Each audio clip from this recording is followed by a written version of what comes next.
a Greenpoint Williamsburg Public Affairs presentation.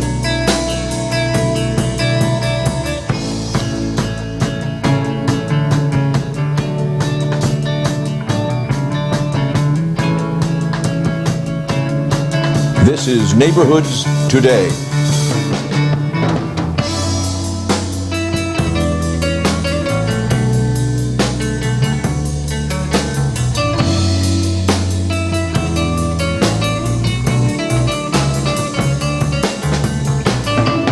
And I'm Dick Mahon.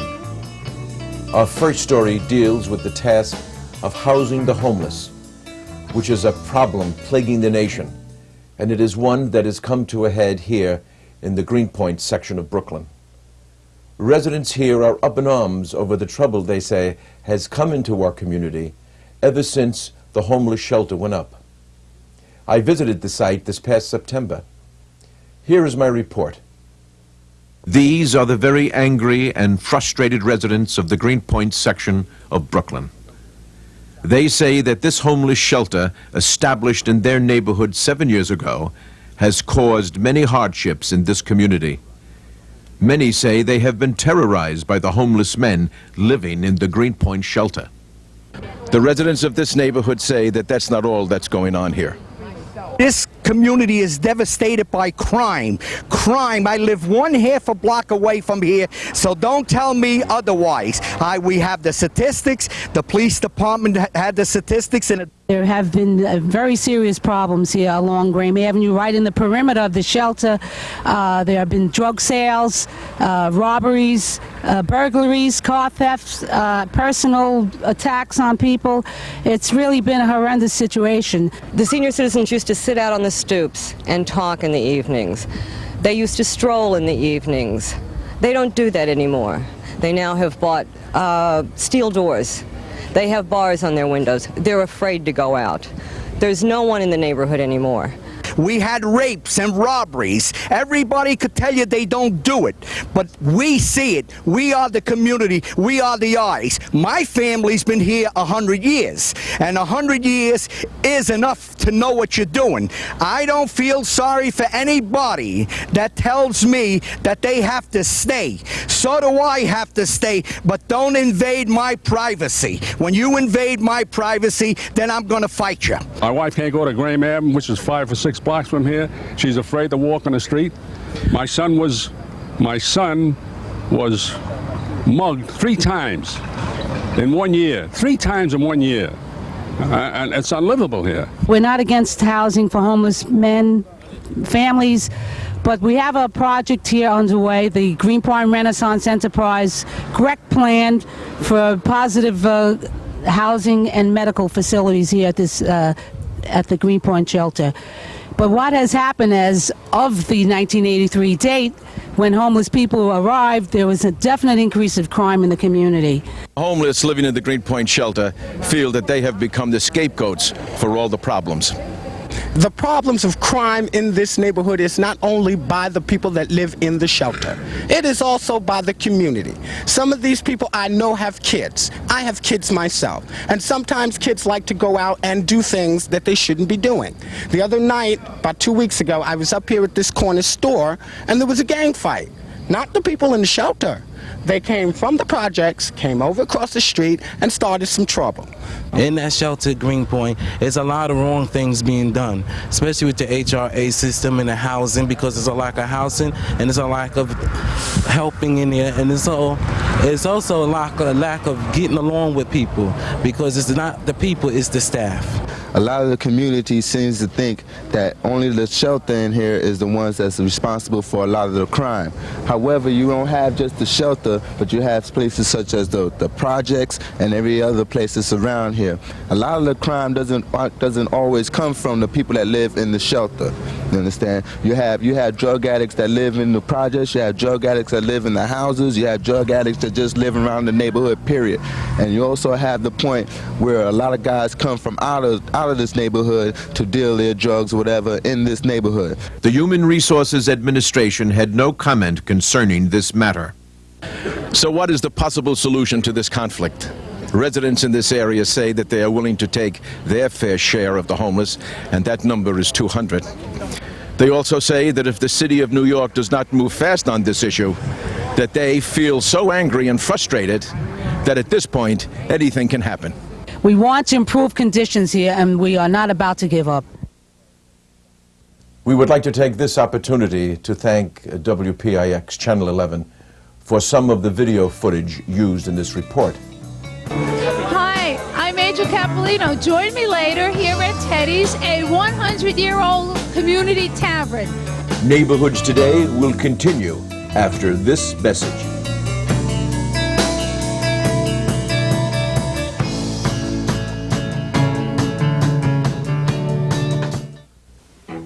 In communities all across America, there grows a mighty forest. In small towns and big cities, where people are making beautiful music together, planting here, pruning there, giving their trees loving care, all with the help of their free tree care guide from the National Arbor Day Foundation. When you care for trees, you'll hear the birds sing, relax in the shade, and taste the fruits of your labor. Your trees will help you save energy, increase the value of your home, and make it the envy of your neighborhood.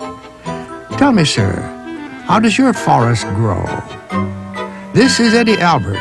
Write the National Arbor Day Foundation for your free How to Prune guide and help make your town a Tree City, USA. Located on North 8th Street in Berry stands a bar over 100 years old. Not only is it rich in tradition, but it is filled with community spirit. Angel Cappellino experienced the fun of Teddy's. Now here is her report. With the Williamsburg Bridge looming in the background, the North Side community of Williamsburg has always represented all that is rich about living in Brooklyn. A neighborhood that is quite traditional, yet is constantly open to change. In the midst of newly founded art galleries, one is still able to shop at Mom and Pop's grocery store. And one of its most traditional establishments, yet bursting with new and exciting community happenings, is Teddy's Bar. Teddy's, located at the corner of North 8th Street and Berry Street, is a tavern that is over 100 years old. With its oak back bar, mahogany bar top, and stained glass windows, one is propelled back to an era long gone. I've been told that during Prohibition it was a speakeasy, and in the 1950s part of the bar was even a tailor shop. But now with its 3 young owners, Teddy's has become a major cultural spot in this community. Born and raised in New York City, Felice Jurgen, Glenn Kirby, and Lee Ornati have been friends for almost 15 years. Coming from a working-class background, they all share the passions common in urban communities, which are plenty of hard work, good food and music, deep friendships, and an active participation in community affairs. After meeting these unique personalities, it seemed only natural that they would all join forces in making Teddy's not only a successful bar, but a bar that will benefit the community in a very constructive way. Being a community organizer for 15 years, Felice Jurgens is currently working as a part-time director of an anti-crime center for the Citizens Committee of New York City. Serving as hostess, treasurer, manager, and special events organizer, Felice's love for her community is obvious in the way she treats her customers. Recently, she spoke of her own contributions in making Teddy's a successful community business. So my contribution to Teddy's has been to really bring a sense of neighborhood. I'm raising my baby here with my husband, and we're really proud to be part of a neighborhood where the people stay and fight and don't let their neighborhood get closed down by big factories or city governments that are heartless, but that they stay and generate a strong sense of neighborhood. And I hope that our customers in the bar will get involved with us for a good fight and a long time to stay in this neighborhood. Of course, most of Teddy's success comes from the unique music it is presenting. One of its main attractions is Shorty Jackson, an 87-year-old jazz singer. On the night we were there, Joel Forrester, a pianist-composer, entertained the crowd.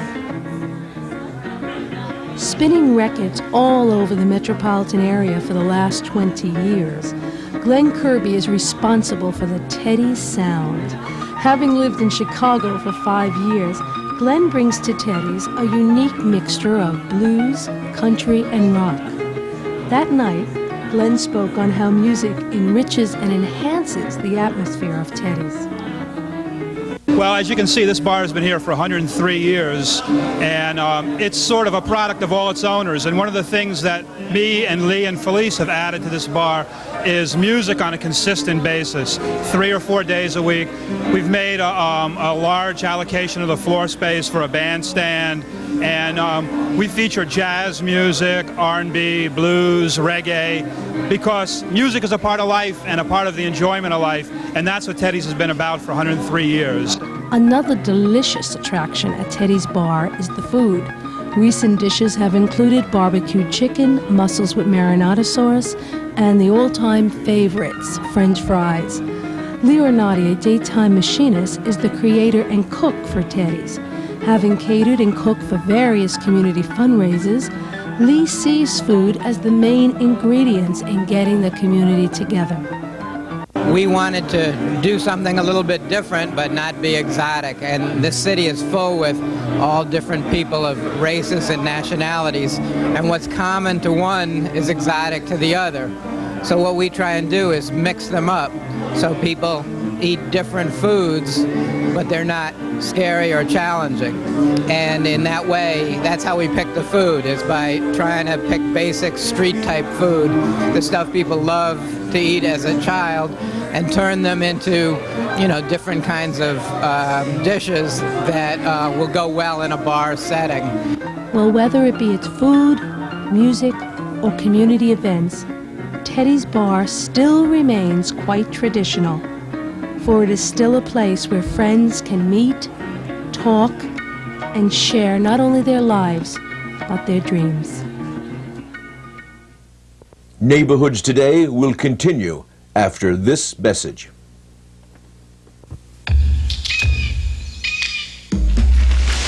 He protects all living things in the forest. But he can't do it alone.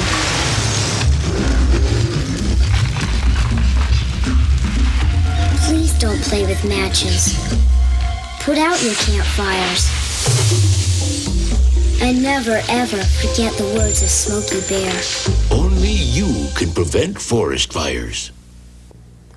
The New York City public school system seems to be at crossroads. It's attempting to deal with issues and controversies, none of which seem to want to go away. But at Junior High School 126 in Greenpoint, Brooklyn, the focus is on addressing the needs of its students. With me in the studio to talk about a pilot program the school has begun is the school's principal, Dr. Sheldon Toback. Dr. Toback, welcome to Neighborhoods Today. Thank you. Thanks for stopping by. You know, it seems like really the first thing you did was address the fact that there are a large number of Polish immigrants in the neighborhood, and those people's children's educational needs were not being met. What was it that clued you in to the problem? Well, like many things, it's people that are on the front line. Was one of my secretaries. Her name is Stella Meehan, and she alerted me to the fact that we were getting an extraordinary number of Polish-speaking children who had English language handicaps this fall, far in excess of what we used to have. And we were getting them, and they were turning around, leaving us, because we weren't able to meet their needs. And the first and most significant need we had was to provide or find a teacher who was fluent in Polish as well as English. And that's how it began. Mm-hmm. So then once you were able to identify a need, that there was a problem that wasn't being addressed, how did you then go from taking a concept and actually turning that into a program that was workable? Well, the first thing I had to do was to convince my boss, the superintendent, and that would be Mario Di Stefano, who's the superintendent in District 14, that there was a need. So I had to do a lot of research with a lot of help from teachers and secretaries. They had defined and identified the number of students who were entering the school who spoke Polish, but not English. They also did some work in identifying students who were in the school who had some English capability. And then we tracked the number of students we lost over a short period of time because we weren't able to service them. Once I compiled that list, I sent a letter to the superintendent indicating the need and the fact that we were losing a valuable resource, that we had to service the children. Mm-hmm. And within a few weeks, he contacted me and said, let's have a meeting. And he reviewed my statistics and he said, if you can find a teacher, I will provide you with the position. And that's how we began. You know, that's really interesting, and with the fact that there are many other people who might not have necessarily moved as quickly. Well, I think a part of the reason for that is that the superintendent was sensitive to concerns regarding new immigrants coming into the community. Greenpoint and Williamsburg services a lot of children. Many of them are Hispanic. This is a unique population. It's been here for a long time, but this is appears to be rather recent that they're entering into the public schools. And so the question was how to provide service somewhat similar to what Hispanic children receive. Mm-hmm. And the next question was to find somebody who was capable.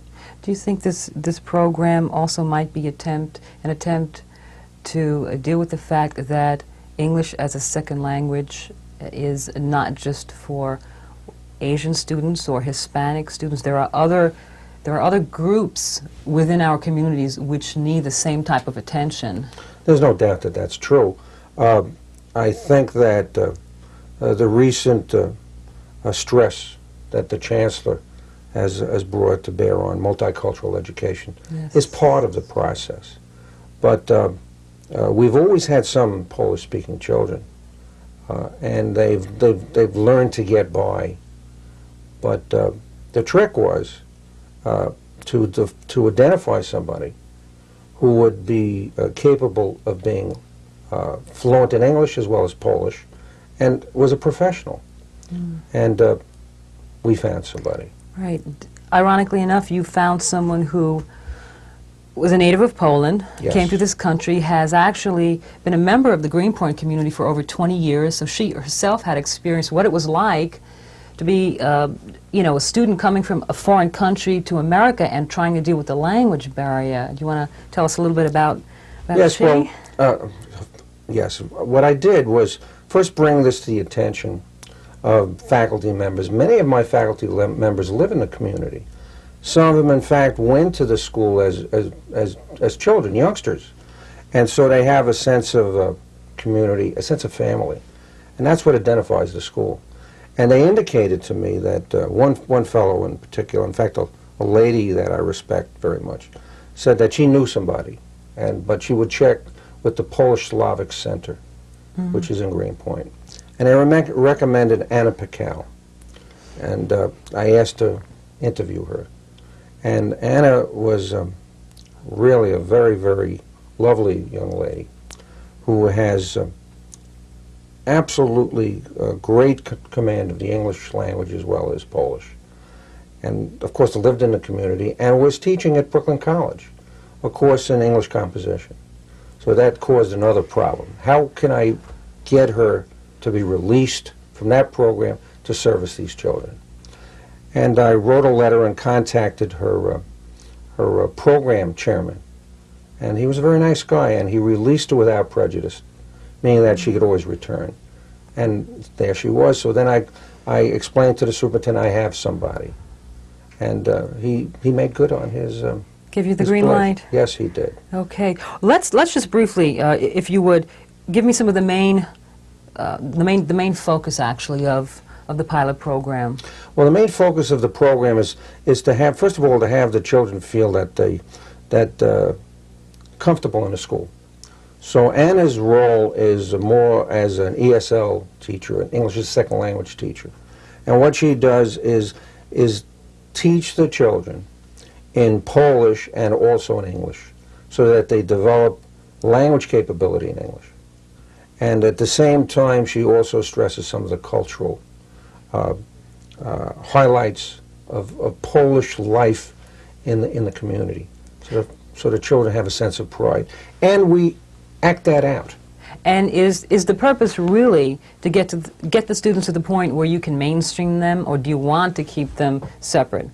Well, that raises two different issues. One issue is the issue of bilingual education. The second issue is English as a second language. There is no bilingual program that's offered by the Central Board of Education for Polish-speaking children. So the program is an English as a second language program, which I think is, in many respects, more suitable for these children, so that they become language competent in English, and at the same time they're also become integrated into the school community. We had a Christmas program in which a chorus of these children sang Polish and English songs. We also had some of our Hispanic children singing Hispanic and English songs. And so the children are now accepted, whereas in the past they may not have been as readily accepted. And I think the program's got great potential. And since the fall, the program's grown. We started out with close to 50 children. Now we have close to 80 children. What's the response been from the students' perspective? Well, I would say the Polish-speaking students are like all students. You know, so they're going to be along that same. I would use the word continuum. In other words, there's going to be some that do exceedingly well, some are competent, and some need a lot of help. By and large, they accept it, and they're very, very comfortable in the school. Do we have children that need additional help? Yes, we do. And that means that we need additional services. And these services would be, we need guidance counselor, but he'd have to be fluent in Polish. We need other paraprofessionals, they have to be fluent in Polish, so that they can give a lot of individual work help to students. And they need to be integrated into a sophisticated testing program. Once again, the language capability is important. And the program can't exist by itself. You have to have it in elementary schools as well as high schools. Well, you need to be working on all levels together. That's right. Okay. For the future, long term, what are your hopes for this program? Well, I hope for it to expand. I would like to provide this service for, or make it available for any parent in the community who is Polish-speaking and feels that the public schools is a good alternative. As a matter of fact, because it's unique in the city, and we now have the free choice program that the chancellor has identified and has become fact, any parent of any Polish-speaking child in the city of New York can come to Junior High School 126 and seek admittance, and they will be accepted. Excellent. Food for thought. Unfortunately, we've run out of time. Hold that thought. If any of you out there know of someone in the community or outside of the community, as Dr. Toback has just said, who might like a little bit more information about the program, absolutely feel free to contact Dr. Toback at Junior High School 126. You can get a little bit more information, and their number is 718-782-2529. Dr. Toback, thank you very much for stopping by Neighborhoods today. Make me a promise that maybe a year from now you'll stop by and you'll give us a progress report. Absolutely. I'll be happy to do that. My hero? Isaiah Thomas. Kevin Costner. Mr. Wong. These are teachers, but to the kids they've reached, they're heroes. My hero? Mrs. Wooten. If I don't get through to that child, who knows, maybe no one else will. Teachers have the power to wake up young minds, to be heroes, to make a difference. Reach for that power. Teach. Find out how by calling 1-800-45-TEACH. Be a teacher. Be a hero. And now with our next edition of Health Update, here is Dr. Leon Nadrowski. Many Americans are concerned about their cholesterol level. As many as 6 million Americans have atherosclerosis, which is narrowing of their coronaries, which can lead to heart attacks. And about 1.25 million Americans develop heart attacks in 1 year. The indirect and direct cost is about $50 billion a year. Recently, a federal agency with 38 groups have recommended that there be no more than 30% of our calories in the form of fats, and also that our cholesterol level should be no more than 300 milligrams. The type of oils that were recommended were the vegetable oils. Oils like corn, soybean, cottonseed, and safflower, and a very good oil is olive oil. Many foods have high cholesterol, such as whole milk products, butter, cream, which should be substituted with margarine and skim milk. Yolk of an egg has about 275 milligrams of cholesterol, and we should eat more than 2 eggs a week. The Federal Health Agency recommends a diet of fruits, vegetables, grains, skim milk, 2 eggs a week, and lean meat. If you follow this diet and your cholesterol is reduced by 10%, you'll reduce the incidence of heart disease by 20%. If you want to check your cholesterol, see your private doctor, who will then recommend a diet for you and even medication if necessary. You follow these recommendations, there will be less risk of heart disease. Thank you. That's it for this edition. For Neighborhoods Today, I'm Dick Mahon. Thank you for watching.